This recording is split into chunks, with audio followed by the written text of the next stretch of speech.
Today, I feel really icky, so I don't really care what my gender is, and I don't care what I present my gender is. So, I am presenting as a trash bag. So, today, I'm bigender, and I really want to present in a super feminine way. But obviously, I'm not doing that, or at least not in a traditionally feminine way with like pretty colors and skirts and things and nice makeup.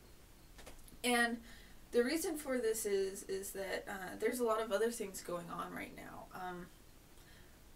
I don't ever get like actually bad acne, but today my acne is worse than it usually is for me, and so that's really cut down my self-esteem, at least for today. I also um, I also realized today that my boobs are already starting to sag. I'm not even into my 20s, and they're already just kind of slowly. And even though this is a natural process, and like everyone with boobs goes through that, I'm not enjoying that because today I want them to be nice and perfect and perky and feminine. Um, so today my gender expression doesn't really reflect what I want it to be in any way, shape, or form. Maybe since I'm dressed in a more like androgynous way, at least more so than what we consider to be traditionally feminine and traditionally masculine, and people might be like, well, you're in between genders, so shouldn't that satisfy you? No, it doesn't, because gender expression is not the same as gender identity. And I really, really want to look like a pretty girl, or not even a pretty girl, just a pretty something, what people usually think of as a pretty girl, but could be a pretty boy or a pretty agender person, or like me today, a pretty bigender person. And it's super frustrating. Like, maybe if I was staying at home, I'd put makeup on anyway, despite my acne, but I'm not staying at home. I'm actually going out of the house, which is making me super, super anxious, and it doesn't help that I'm not even able to present in the way I want to. Maybe if I were able to present in the way I want to, I would be less anxious about leaving the house and interacting with people. And I think that's really important to remember, because when people are not able to present in the way they want to, it really puts a damper on their lives and their social abilities and the way they feel. And it is important, especially if you're like me and you have social anxiety. You're just like, it's so hard. It doesn't matter that you have to do it. It doesn't matter that you'll be fine, and you're only going out for like an hour anyway. It still is awful. So I don't know. I think it's just today we need to realize that people being able to express themselves in the way they want to is very important. Yeah.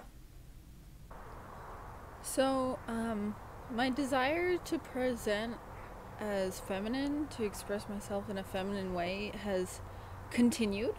That hasn't gone away. And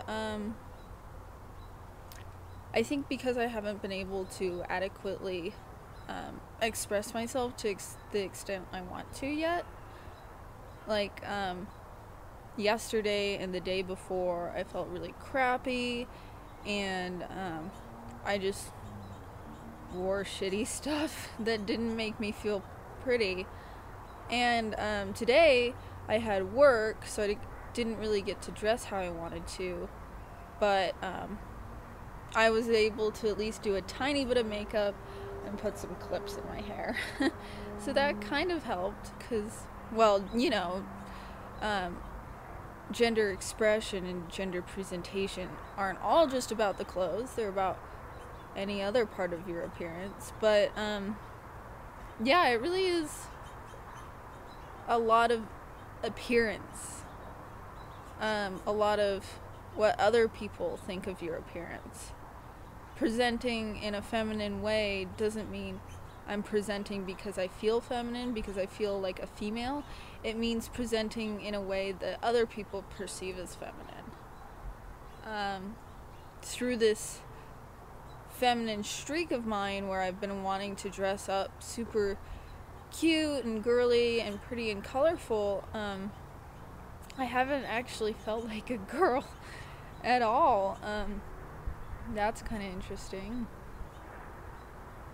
So yeah, that's what's going on today. Yep.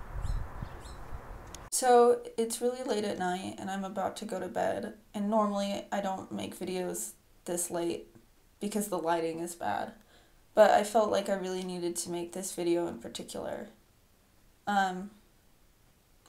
As you know, I've really been wanting to present in a traditionally feminine way for about a week and a half now, and my various reasons for not being able to, whether it be anxiety or depression and just feeling gross and nasty and like I can't do it, all of those things preventing me and being prevented from dressing the way I want to has been really hard on me, and it's just kind of built up on itself and made things worse and worse. Today started no different from any of those other terrible days. I got up and I got ready for work and I put on some, gray pants, my black work t-shirt, and I went out.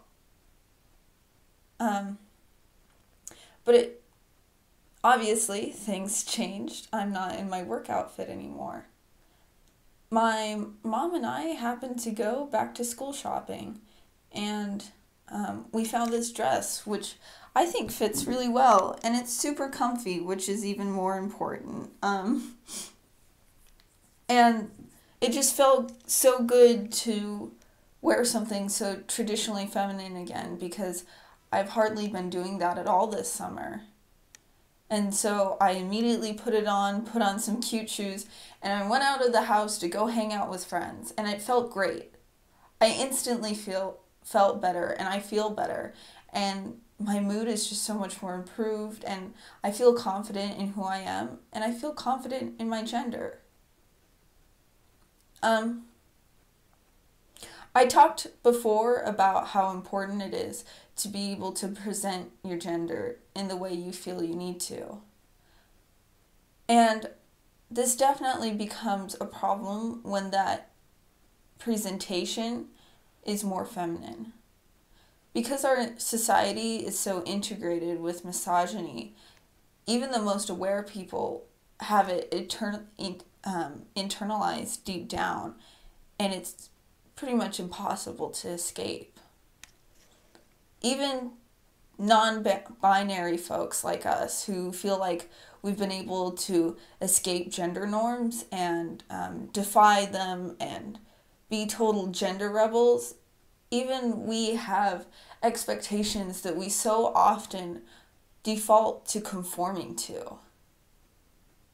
Just think about what the stereotypical non-binary person is. Not only are they white and skinny, but they have boyish hair, they have no breasts and no hips, and they don't wear dresses or fun colors or pretty things. They look androgynous. And this version of androgyny is based on what society thinks is androgynous, which is actually masculine. It's not hypermasculine. It's not being super buff and smashing things or whatever hypermasculinity even is. It's like prepubescent boys, basically. And as you can see, this is very misogynistic. Femininity is so degraded that even people who don't feel male or female end up presenting as male because it's more acceptable. And I don't think we usually realize that this is what's happening. I don't think we, put on a pair of baggy pants and a t-shirt and think to ourselves, oh, I want to present this way because I am misogynistic somewhere deep down. Of course, that's not to say that everyone who is non-binary doesn't want to dress in that traditionally androgynous way. That's just saying that not everyone does want to dress in that way. And so I guess basically what I'm just telling you to do is embrace your femininity and go for it. If you're in a safe environment where you know you won't be like attacked and derided for what you wear, go for it and wear those things and be who you want to be. Because every time you suppress that further, it's just going to get worse and worse, and it's going to hurt more and more. And even if you're out as your gender identity, and even if everyone knows it and respects your pronouns, if you can't present yourself in the way you want to, you're not going to be happy. It's as simple as that. You gotta find those ways to be yourself, to really be yourself, and show the entire world who yourself is. Even if that means wearing a dress. So, you may have noticed that I kind of talk a lot about clothes. And that's because they're a really big part of my gender presentation and gender expression. However, there's all sorts of other things that go into gender expression. Anything having to do with appearance, clothes, hair, makeup, accessories. There's also body language can be a really big one, and so is the way that you talk or the way your voice sounds. All of these can be important to different people. I'd also like to point out that I am white, and because of that, my perspectives come from a very privileged place. And I understand that for some people, especially people of color, breaking those gender norms can actually put them in, it can actually jeopardize their physical safety. And I can't really talk any more about that just because I don't know what that's like. And it's not my place to explain what that experience is. All I know is that it's awful, and that it sucks, and that it's so frustrating, because I feel like sometimes we could make so much more progress if everyone could just safely do what they wanted and express themselves in the way they wanted and be open about their gender identity and just kind of fuck over the entire world and how we see feminine and masculine, and just kind of turn it into a gender chaos. Like, that is such a huge dream of mine, and I feel like we would make so much progress so quickly if we could do that. But unfortunately, that's just not possible. Not right now, anyway. And so, I guess my message is just do what you can as far as gender expression goes. Express yourself in the ways that you can, and respect other people when they're expressing themselves, especially if they're doing it in a way that puts them in physical danger. Be respectful and acknowledge the sacrifices that some people have to make to do that. A few last minute announcements. Next week is a free topic week, so if you guys want to see anything in particular from me that maybe we wouldn't normally talk about on this channel, go ahead and leave your suggestions in the comments. I would really love that from you guys. It worked out great last time, and I'm really looking forward to what you guys come up with. So, I'll see you next week. Bye-bye!